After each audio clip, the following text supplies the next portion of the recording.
especial romanos. Pero antes hablamos de educación, de buena educación, y lo hacemos con nuestra profe, Patricia Santos. ¿Qué tal, profe? ¿Cómo estás?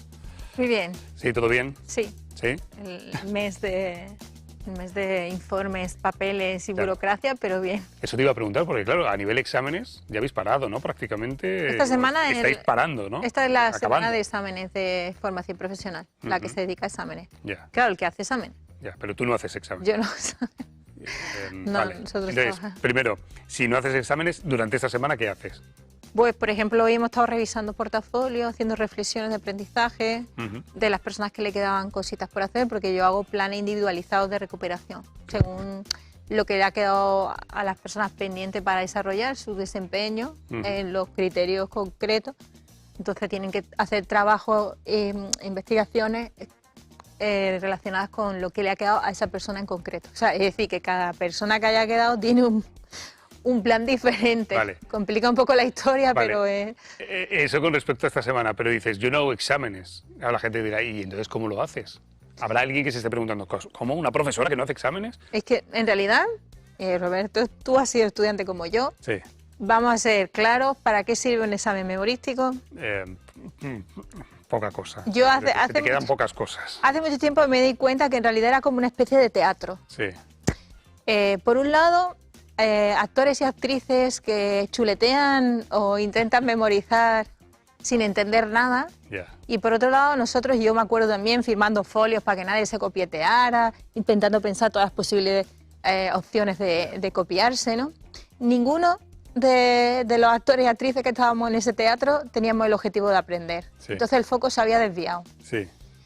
Y normalmente lo que ocurre es que cuando la gente hace exámenes de este tipo memorístico, lo que hacen es que vomitan eso que han aprendido. Hoy decía una alumna que tenía clase, después de mí tenía un examen, decía, le estaban estudiando, me dice, ¿nos podemos dar unos minutos para repasar? Sí. Y entre dos le decía a una, dice, tía, da igual, si yo no me voy a acordar, nada más que salga del examen no me voy a acordar. Claro, no, pero eso nos pasa a todos, ¿no? Claro, pero entonces, ¿para qué? Mucho Claro. en la vida, ¿no? La energía y eso, yo pienso mucho, el objetivo no es ese, ¿no? Sí. Quizás es replantearse otros métodos. Y eso no significa que no aprendan ni estudien, ni siquiera no significa que no memoricen. Lo que pasa es que en vez de tener un examen tradicional, lo que hacemos es que tienen que hacer una exposición, defender algo, y claro, cuando tienen que defender algo, hacer una comunicación, tienes que sabértelo, porque además ahí sí que no hay ni chuletas ni nada. Yeah. O sea, ahí estás tú enfrente de otra persona intentando demostrar que entiendes de lo que estás hablando y que has diseñado algo que está fundamentado en algo que acabas de aprender. Sí. Y que se va... Estos son procesos cognitivos de orden superior, se llama, según la taxonomía de Bloom. Lo que estamos es pidiendo al alumnado que sea capaz de analizar, de reflexionar, de aplicar esos conocimientos teóricos, que son muy importante tenerlos, pero que también hay que repensar sobre si en la sociedad en la que estamos ahora la habilidad más importante es la memorística o no. La memoria de trabajo es súper importante, Sí. Y es muy importante tener cultura, Ya. pero ¿hasta qué punto un examen nos demuestra que una persona tiene un nivel competencial o no? Ya. Pues es muy interesante ese debate que abres, ¿eh? Y, en fin, una profesora que no hace exámenes y que nos abre un terreno a la reflexión sobre oye, este tipo de exámenes donde memorizamos datos que luego olvidamos prácticamente una vez que nos hemos examinado. Esto lo hemos hecho todos, ¿eh? ¿Sirve de algo? Yo misma. Bueno, todos, Sí, todos. ¿Cuántas asignaturas hemos aprobado, incluso con buena nota, y no nos acordamos de nada de aquello, ¿no? Exactamente, ¿cuál es el fin? Yo creo que quizás una reflexión muy filosófica de eso, pero yo hace unos años llegué a esa conclusión de qué estamos haciendo aquí, ¿no? O sea, que es una pérdida de tiempo esto. El objetivo que es que aprendan, que desarrollen sus competencias, que desarrollen su pensamiento crítico, su capacidad de investigación. Entonces hay que plantearle otro tipo de pruebas que les lleven a hacer eso y a enfrentarse a esas circunstancias. Bueno, hablando de pruebas, una de las cosas que queríamos hablar hoy es de las oposiciones. La Junta destacando la normalidad en el primer día de oposiciones de docentes en Andalucía. Atención, más de 42.000 aspirantes optando desde este domingo a 6.500 plazas, algo más, 6.543 plazas. Completamente relacionado con lo que estamos hablando. Madre mía las oposiciones, ¿eh? Sí, porque fíjate, ahora mismo tenemos un sistema de oposición en el que el profesorado lo que tiene que pasar es primero una prueba en la que hay un conjunto de temas que tiene que estudiar de memoria y vomitar durante un montón de horas.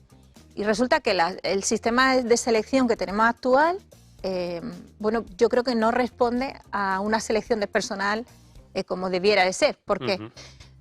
Yo tengo una empresa y quiero seleccionar a una persona óptima para trabajar y lo que hago es hacerle una serie de pruebas que identifiquen que tiene esas habilidades o talentos que se necesitan para trabajar. Bien.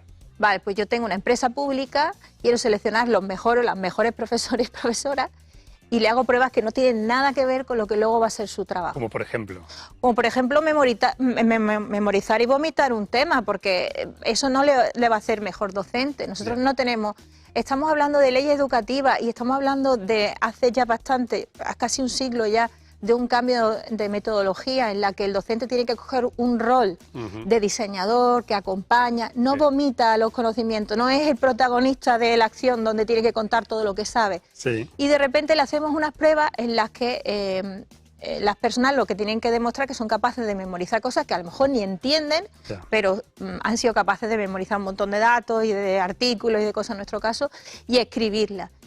Y con eso se supone que hemos elegido al mejor docente para que entre a dar clases. La verdad que el proceso selectivo no corresponde. Si fuera una empresa, no sería ese el proceso. Claro. No se buscan los talentos, las habilidades, las destrezas, es decir, la competencia que se requiere para ser docente.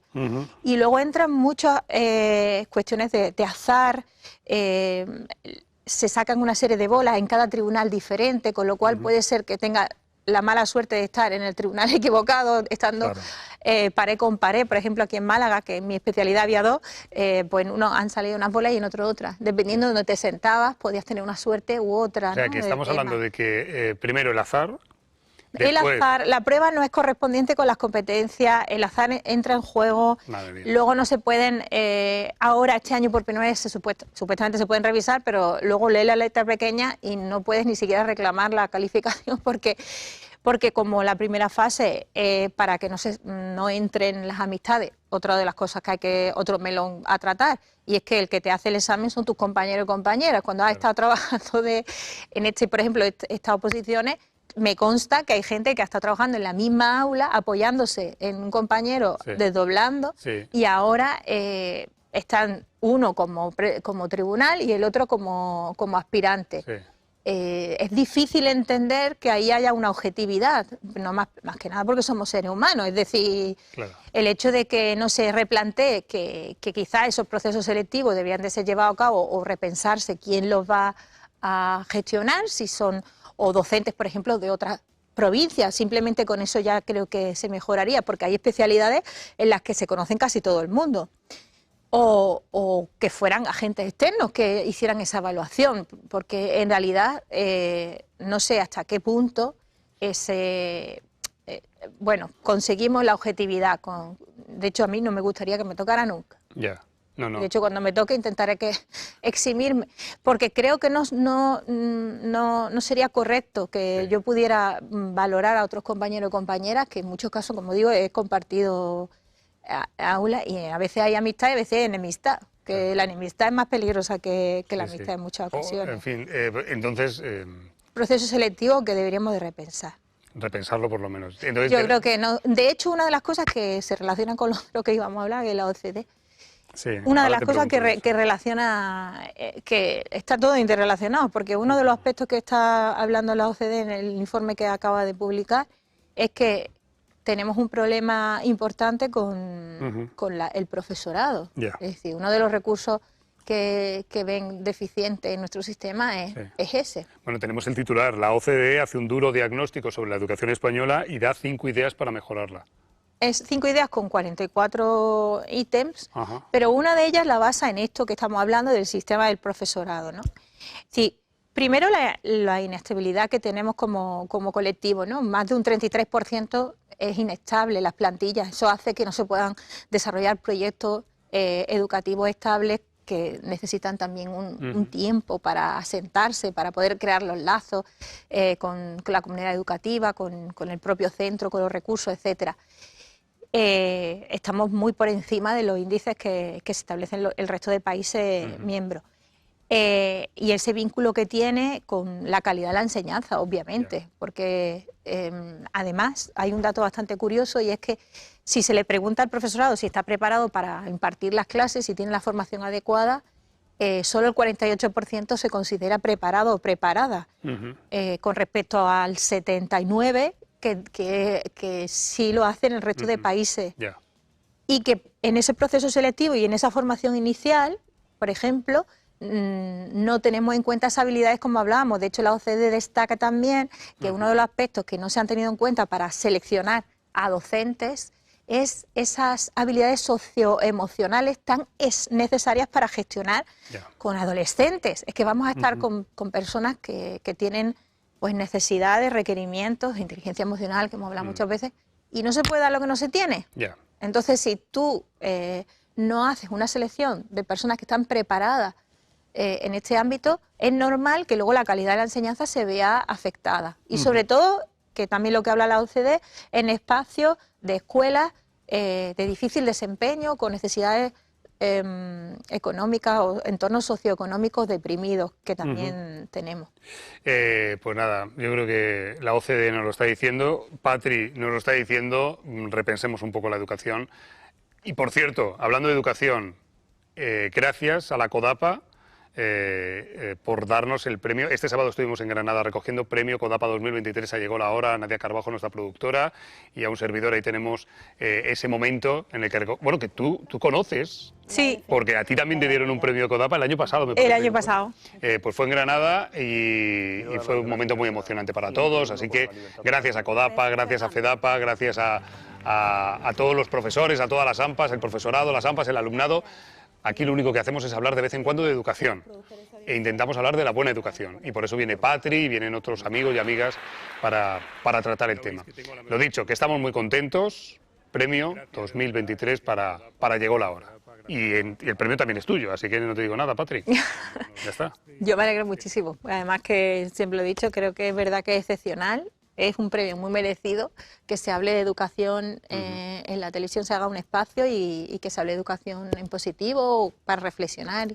Así que enhorabuena por el premio tan merecido. Qué bueno, pues muchas gracias a ti también. ¿Nos vemos pronto?